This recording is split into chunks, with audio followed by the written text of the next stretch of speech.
আজকে আমাদের জম্মু থেকে ট্রেন ছিল হামসাফার এক্সপ্রেস। তো আজকে আমাদের সাথে 7:30টায় ট্রেন ছিল। এত কিছু হয়েছে যে আমি ব্লগটা এর আগে কন্টিনিউ করতে পারিনি। ফার্স্টে বলি, আমাদের হোটেল থেকে স্টেশনের দূরত্ব ছিল 10 মিনিটও না, মানে 2 মিনিট মতো।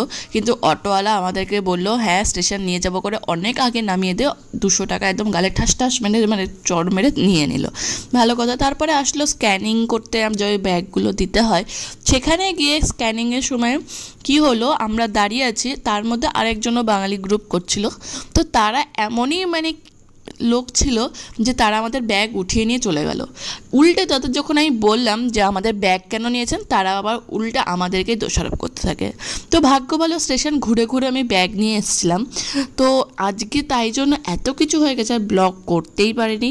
তো এখান থেকেই hello everyone, day 2 of our train journey. তো এখন বাজে 7:40। বউ দিকে ঘুমাচ্ছে, ছটপট করছে।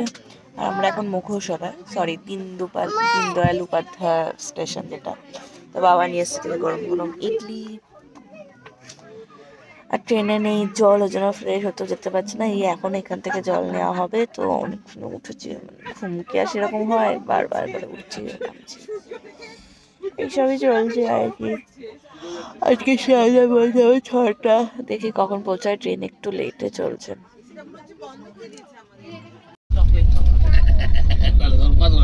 এই যে ইডলি খাচ্ছি, আর একজন দেখো চকো খাচ্ছে বসে বসে। কেমন আইসক্রিম চকো? কি খাচ্ছিস তুই? এটা আইসক্রিম। বাবার খাওয়া হয়ে গেছে সকাল 6টার সময় উঠে। এদিকে মা শুরু করবে এবার। চা না, একটু চা খাই।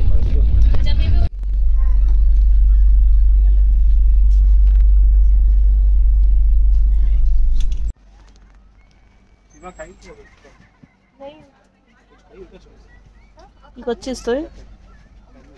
কি করছিস হনুমান? প্রায় 2 দিনের লম্বা ট্রেন জার্নি ছিল। ভাগ্য ভালো ছেলেটা বেশি জ্বালাতন করেনি, ওর বয়সে আরেকটা পার্টনার পেয়ে গেছে। আর এই যে বালি স্টেশন ঢুকছে, মানে দক্ষিণেশ্বর ঢোকা, মানে আমরা চলেও আসলাম। আর নামলাম হচ্ছে আমরা শিয়ালদাতে। শিয়ালদা থেকে এবার আমরা কৃষ্ণনগর যাব। তো কৃষ্ণনগর লোকাল ধরবো। মানে 2 দিন ধরে যাত্রা করছি, আর ভালো লাগছে না, কখন বাড়ি যাব। তো এখন এখান থেকে দৌড়ে দৌড়ে যাব শিয়ালদা ট্রেন ধরতে। আর আমরা নেমেছিলাম 6:30টায়, আর আমাদের 6:30টায় নেমেছিলাম, আর 6:30 আমাদের একটা কৃষ্ণনগর লোকাল ছিল। তো এই যে দৌড়ে দৌড়ে এসে কৃষ্ণনগর লোকাল ধরে এখন আসলাম হচ্ছে বাড়ি ফাইনালি। তো আমরা চলে এসেছি বাড়ি, ফ্রেশ হয়ে নিচ্ছি, স্নান ধান করে নিচ্ছি। ওদিকে দিদি বানিয়েছে খাবার। তো এই খাবারগুলো খাবো, দিয়ে ব্লগটা এন্ড করবো। এতদিনের টায়ার্ড, পরে গল্প করবো। তো কাটিয়েছে ডিম, চিকেন, এখানে আছে ভাত, আলু চোখা, এখানে মানে ডাল আছে। তো এইগুলো খাই, দিয়ে চলো ব্লগটা যেখানে এনে গেছে পরে তোমাদের সাথে গল্প করব। তো বাজে এখন 11:30, আর এখন থেকে আমি ব্লগটা আবার স্টার্ট করছি। কালকের পর থেকে এখন করছি চা। এদিকে হবে আজ আমাদের খাসি, কাশ্মীর থেকে এসে যে খাসির মাংসের পাতলা ঝোল আর ভাত খাওয়া হবে।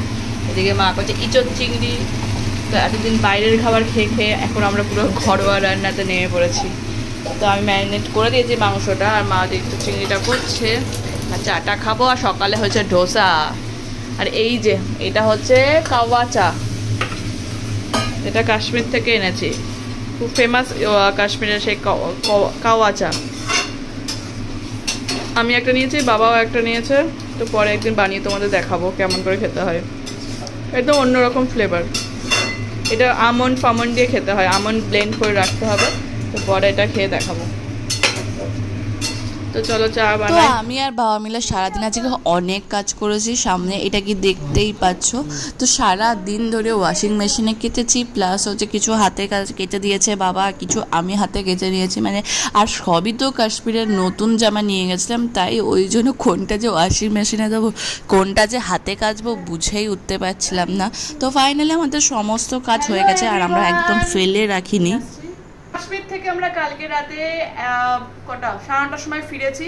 তো আজকে সকাল থেকে সারা কাঁচা কাঁচা 3 ট্রলি কাঁচা হয়েছে। এখনো মাঠটা কাঁচা, বাকি আমারটা হয়েছে আর বাবারটা হয়েছে। তো তারপরে দেখো আমাদের অবস্থা, দেখো লিটারেলি মানে মানুষের যাওয়া একরকম, এই এসে এই সব কাঁচা কুচি, তারপরে সেগুলোকে আবার আয়রন করা, দোকানে দেওয়া।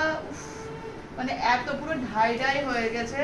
তো এখন সেইগুলোকে আবার সর্টেড করে কোনটা দোকানে আয়রন করতে পাঠাবো, কোনটা নিজেরা করব, তো সেইগুলো করা। তো এটাই হচ্ছে আজকের ব্লগটা আমি শুরু করছি এই ঝামেলা নিয়ে। তো কাদের কাছে তোমাদের এরকম হয় আসার মানে ঘুরে আসার পর নিচে কমেন্ট সেকশনে জানো। তো তারপরে আজকে বিকাল থেকে ব্লগটা শুরু করছি। তো চলো এখন আমি আর মা মিলে সর্টেড করি, তার তোমাদের দেখাই কোনগুলো কি করি। এত জামাকাপড় ভাঁজ করা মানে বুঝতে পারছো কেমন চাপ। না মা তুমি ভাঁজটা করো, যাও। এবার মা যাবে শর্ট করতে কোনটা কোনটা দেবে। এই দেখো এই জামাগুলো আয়রন করতে দিয়ে দাও, আর পুকুর জামাগুলো রেখে দাও। আয় তুই কোথায় ঢুকছিস ওখানে? তুই কোথায় ঢুকছিস? ভালো ভালো কাঁচা কাঁচা জামা কাপড়ের মধ্যে কোথায় ঢুকছিস তুই? চলে আয়, চলে আয়। চকলেট মুখে নিয়ে শুধু এইসব করে বেড়াচ্ছে। তো এইগুলো আবার ট্রলিতে ঢুকবে, আবার চলে যাবে শ্বশুরবাড়ি কিংবা হচ্ছে যাজপুর, ওইগুলো আয়রন করব। তো মা আর আমি অনেকটা গুছাতে পেরেছি, এখন আরও কিছুটা চলবে, তাহলে এই জায়গাটা একদম ক্লিয়ার হয়ে যাবে। আর আমি ওদিকে করেছি অর্ডার পিৎজা খেয়ে একটু এনার্জি গেইন করে তবে বাকি কাজগুলো করব।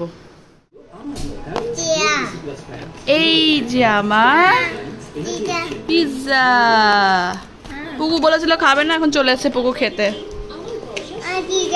পিৎজা কি খাবি তুই? এটা কি খাবি? তোমার এটা কি? উই বাবা রে পিৎজা, উই বাবা রে। ঠিক আছে আমি আর পুকু এটা খেয়ে নি, ঠিক আছে? তারপর তোমাদের সাথে কথা বলছি। এই যে আমাদের বাড়িতে দুটো ভূত এসছে, যারা আমাকে এক বিন্দু এডিটিং করতে দিচ্ছে না। আমি যেটা ব্লগগুলো আপলোড করব সেটা করতে দিচ্ছে না। এই যে ভূত ভূত খেলছে, আর যেখানে আমি থাকবো সেখানে আমি একটু এসি চালিয়ে বসে আছি, সেটা ওদের সহ্য হচ্ছে না, বিশেষ করে এই ছোটটা। যা না দাদু শুধু ওই ঘরে যা, ওই ঘরে গিয়ে খেলকে যা, যা যা পুগলি যা। ওর দাদু গেছিল ডিউটি, এসেই ব্যাস শুরু হয়ে গেছে ওদের সাথে খেলাখেলি অত্যাচার। চশমা নিবি না, চশমা নিবি না, দে চশমা, দে চশমা দিয়ে দে। ওরে বাবা রে, এই তুই যে কি খেয়েছিস পুকু বলে দে। পিৎজা কি? চিজা না পিৎজা। ছোট লোক। তো চলো অনেক লম্বা ব্লগ হয়ে গেছে, আজকে এখানে এন্ড করতে। দেখা হচ্ছে আরো একটা নতুন ব্লগের। Tata bye bye. আর ভিডিওটা ভালো লাগলে অবশ্যই লাইক কমেন্ট শেয়ার সাবস্ক্রাইব করতে ভুলো না।